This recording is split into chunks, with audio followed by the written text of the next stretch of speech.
Hello, friends and families. Welcome to the EDUCA DPS podcast. My name is Javier Ibarra, Senior Manager of Media and Public Relations for Denver Public Schools. Today, our guest is Wes Ogburn, Program Manager of School Culture and Bullying Prevention in our school district.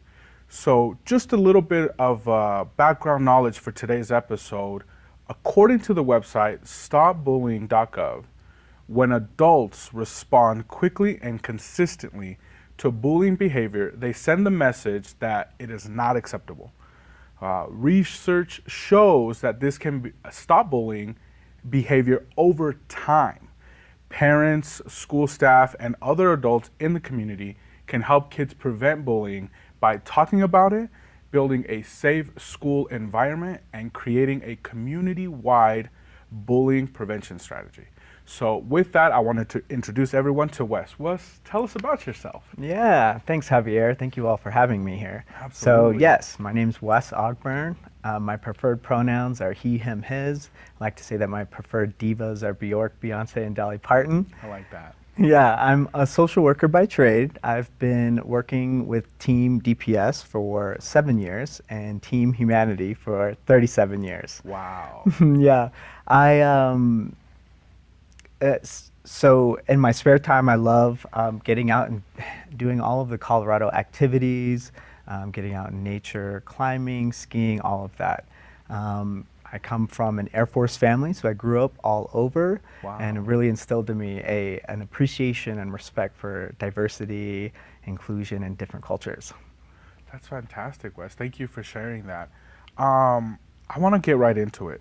Wes, tell us about your work. What do you do for Denver Public Schools, and what's kind of driving that force for you? Yeah, so I've been working on a school culture bullying prevention grant through the Colorado Department of Education. And the hope for the work is that we create a safe and welcoming schools where we're all free to be who we are, as we are, free from harm and threat.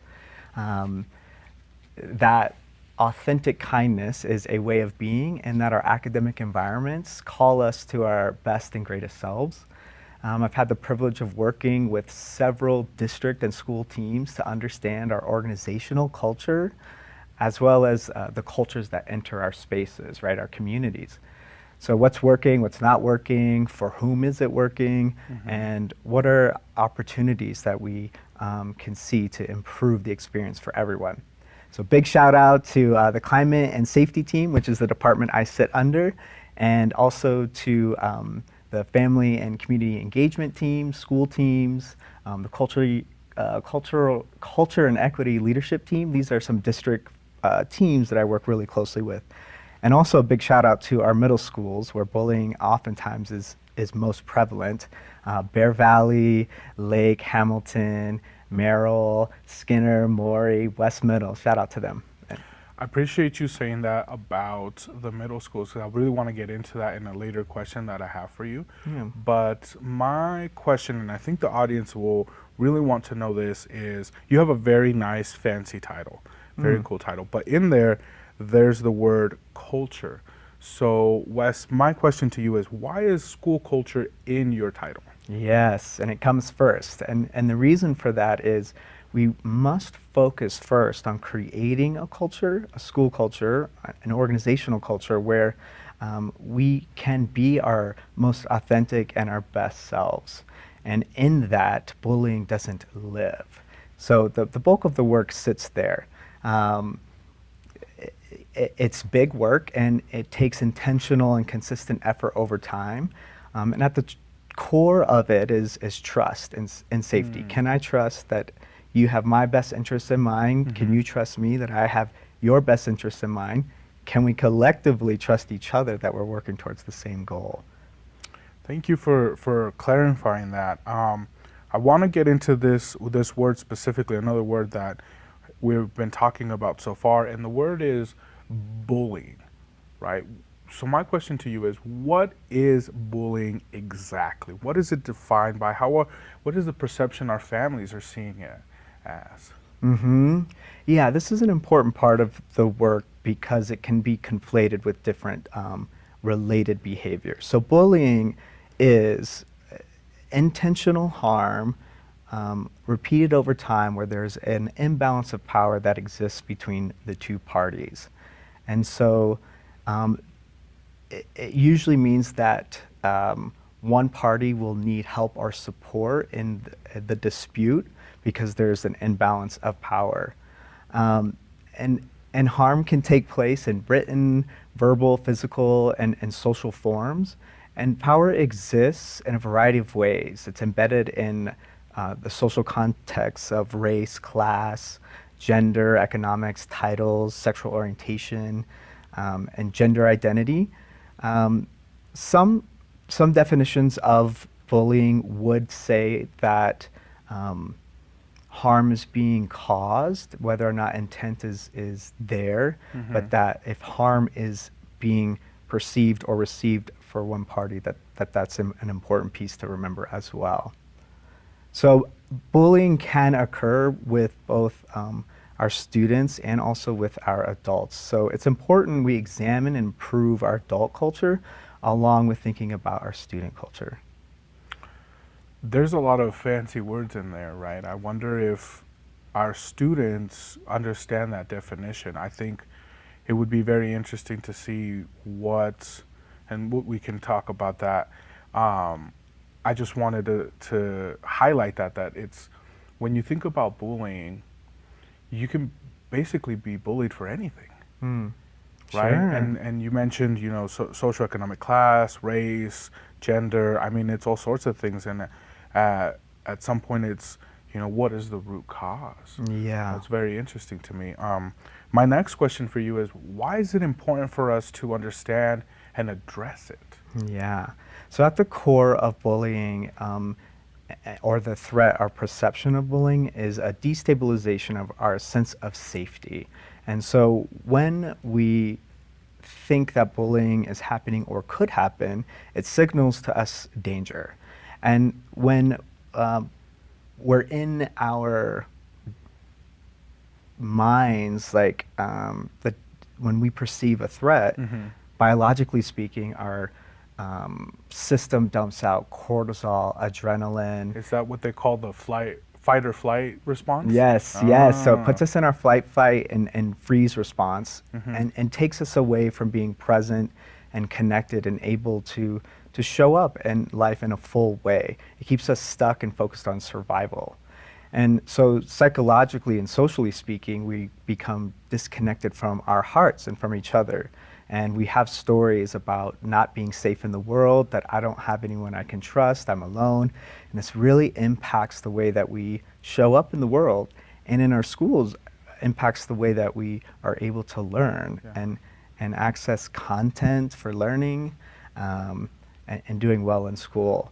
So when we address bullying from like a prevention perspective, we're really focusing on creating place and space for folks to experience physical and psychological safety. And when we do this, we're creating the conditions for all of us to be our best, highest selves. So is it safe to say that if students and even teachers and staff, if they have a safe environment, then we can truly thrive as a school district? Is Perfect. that a safe? Yes, Javier, yes. Yeah. Should be a spokesperson. Yeah, DPS. Come on, come join the team. My next question, and really it's more of want to get into this, is can you speak culturally, what are the relevant aspects of bullying? Yeah, so as I was sort of mentioning earlier, bullying can often be conflated with a couple other behaviors, and so it's important we get clear on those different behaviors. So I think of bullying, conflict, teasing, and rude or hot moments. So each of these has its own definition that are also culturally relevant and specific or contextual. So bullying is intentional harm repeated over time, imbalance of power. Conflict is when there is a balance of power and there's likely a resolution to the conflict. Teasing is where there's an imbalance of power, or where there is a balance of power, and usually is done in like a fun way, but sometimes can move into like malicious teasing. Right. And then like rude or hot moments are when you might react out of an intense emotion, and it's not happening all the time. It might be a one-off. Each of those exists in culturally specific context. So one culture may see a behavior and think of it as teasing, and then another may think of it as bullying. And so the important piece there, though, is to understand the experience of the people involved. So it is the recipient of the teasing or the actions feeling a sense of danger or not feeling safe. So that's a big part of it, and it's important to consider what's normal in cultures. What does teasing look like in one culture and maybe not and not in another, and the differences there are, important to highlight. I'm glad you talked about that, because as I think about our school district, and I think about Denver in general, right? We are very culturally diverse community, especially in our schools. We see it just walking through our halls, and you're able to hear different languages. I think it's also interesting culturally, right? Because like you mentioned, what one culture might see as teasing, the other one or another culture might see as bullying, and then it's a fine line between teasing someone and bullying someone. I take myself back to when I was a younger kid, and as a young boy, I had a lot of emotions or things that I had to get out, but I didn't know how to get it out in perhaps a healthy way, and in turn I could have bullied or been bullied for that same reason, right? And so I think of we can get into this later, but in my mind is like, what are some healthy outlets to help our students long term for that? You're touching on some important topics there. Emotional understanding and awareness of self, and then also calling in or sharing your experiences with other people. Those are big skills. Absolutely. And they're really important. And I'm glad we're having this conversation now, because it's important for our families to understand that, and only through having this awareness can we start to address what a problem might be down the line. My next question for you, Wes, is what about social media? How does bullying take place in social media? I know that social media right now is consistently changing day by day, year by year, and then people can be bullied for all sorts of things. How does that play into the work that you're doing? So social media is a part of our culture now, and I like to talk about it as, in fact, a neutral tool. So social media exists, and we get to make it what it is. And so we have seen in our culture really powerful, amazing, great uses of social media, right? Absolutely. You can find workouts, look up things about social emotional health and wellness. Cooking recipes. Get your cooking on. Absolutely. Find communities that maybe you wouldn't otherwise be connected to, and so that's really the positive side of social media. And then the negative side is when folks engage in behaviors that maybe they wouldn't if they were face to face. So with social media, the bulk of the work, or the work that's important, is for us to have a culture such that we use the tool in a way that serves and benefits our species, I would say, over ruining it.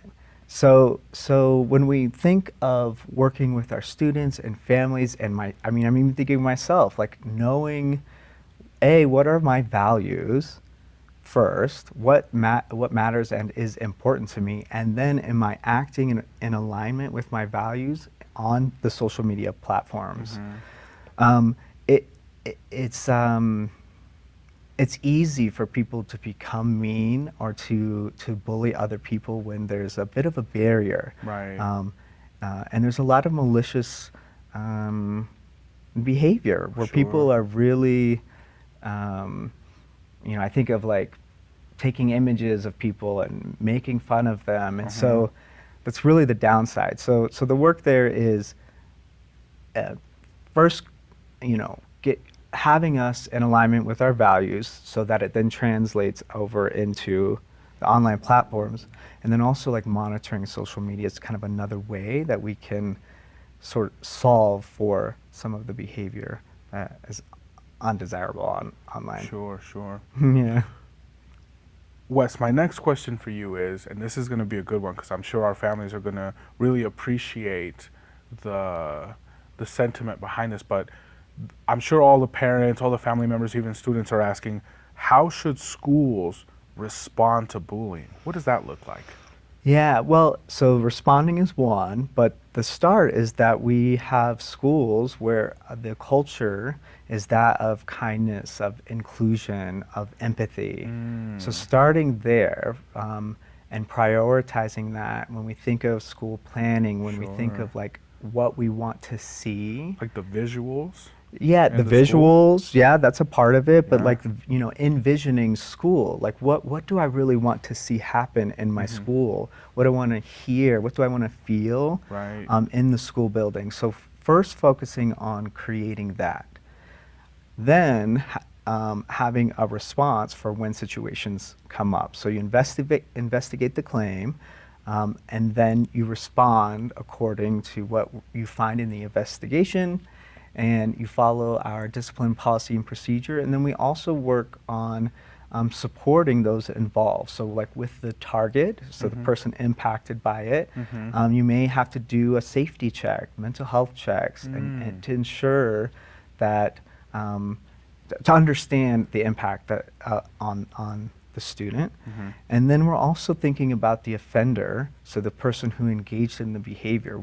What's behind it, right? A big thing that we talk about is hurt people hurt people. Hurt people hurt people, that's interesting. Yeah, so being conscious of this behavior is not okay, right? So it's we can't have Set this. that standard. Yeah.